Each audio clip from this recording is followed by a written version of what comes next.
أعوذ بالله من الشيطان الرجيم. بسم الله الرحمن الرحيم.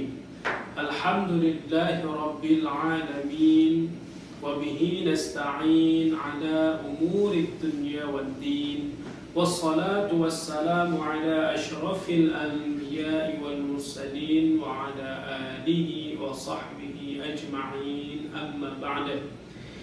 Alhamdulillah, segala puji bagi Allah, Tuhan sekalian alam. Selawat beriring salam kita hadiahkan kepada baginda Rasulullah sallallahu alaihi wasallam.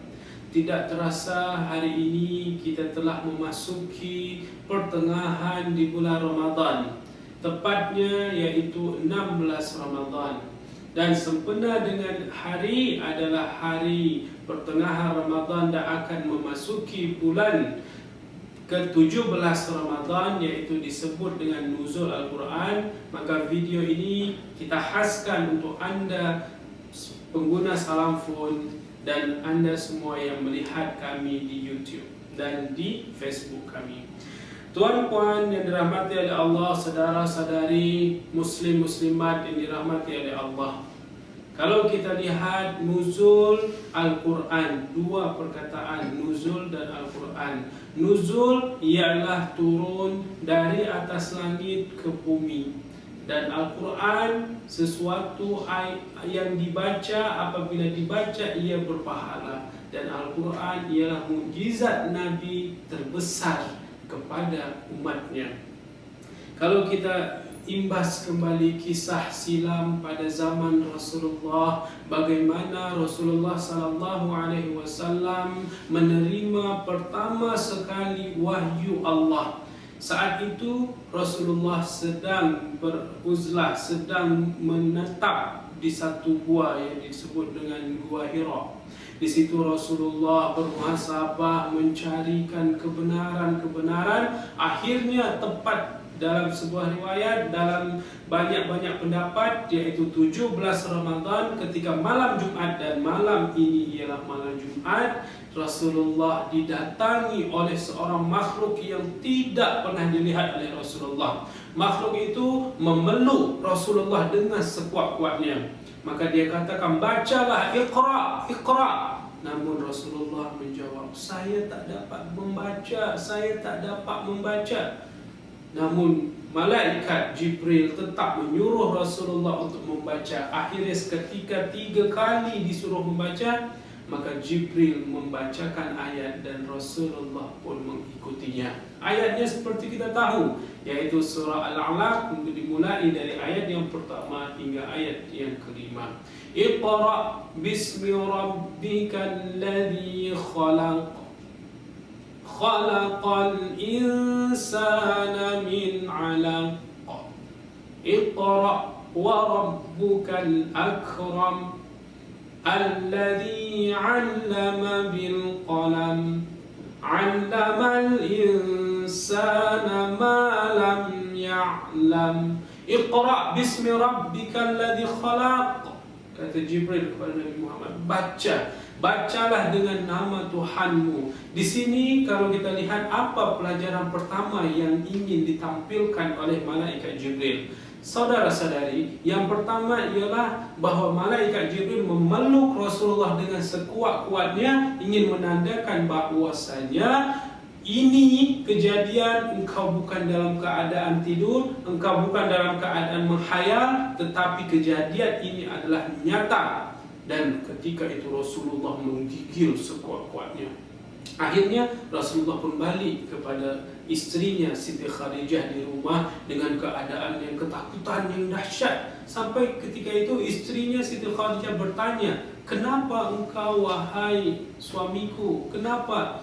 Maka Nabi pun menceritakan kejadian itu, dan istrinya Siti Khadijah cuba untuk menghibur hati Rasulullah. Wahai suamiku, engkau tak mungkin berdusta, engkau bukan orang yang jahat, engkau selalu menyambung tali silaturahim, engkau selalu membagikan kepada orang yang memerlukan. Jadi ini adalah sesuatu yang besar.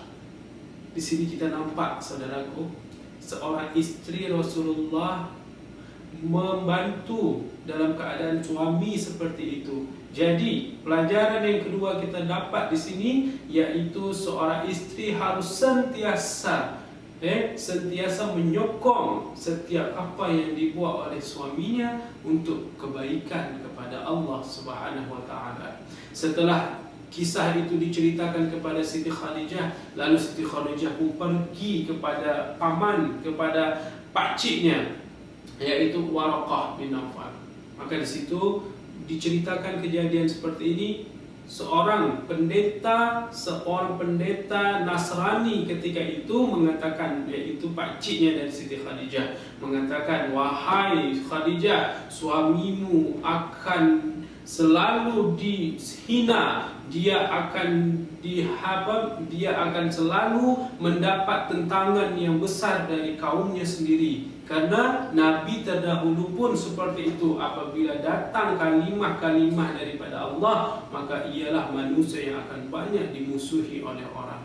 Apa dia katakan lagi? Dia kata, kalau seandainya aku masih hidup, aku akan membantu membelamu wahai Muhammad, tetapi aku sudah tua, aku sudah lemah. Dengan izin Allah, maka Waraqah tadi pun meninggal dunia.